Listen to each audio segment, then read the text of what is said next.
is. Welcome to another Don't Know Much About Minute. You know, a lot of people over the years have asked me, how did you become a historian? What made you interested in history? And the answer is simple. Field trips, vacations. We used to take camping trips to places like Valley Forge and Fort Ticonderoga in upstate New York and Gettysburg. In fact, here's my childhood souvenir of my trip to Gettysburg in 1963, the 100th anniversary of the battle there. I keep this as a reminder of my love for history as a child because, for me, history wasn't about memorizing dates and battles from a book. It was about seeing where real people did real things. And that's what I like to tell people to do with their own children. Get kids out, get them to real places. I have some suggestions for a couple of these hidden spots that you might not have heard of, but should have. One of them is Fort Matanzas, a little location near St. Augustine, Florida, which is a very popular tourist destination.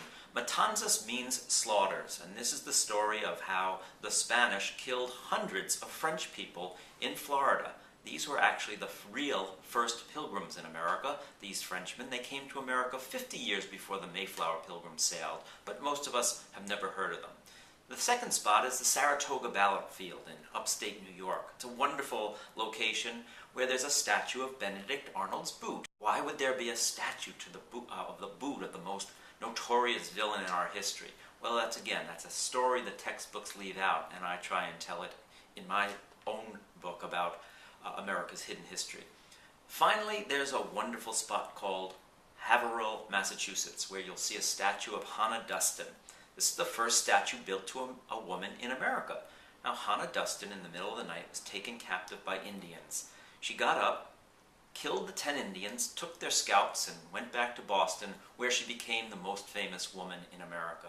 These are all people and stories you've probably never heard of, but should have, and these are the kind of things that I think can make your kids really interested in history.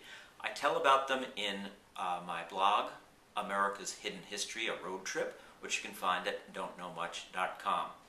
Have a look, have some fun, and discover some hidden history. Thanks a lot.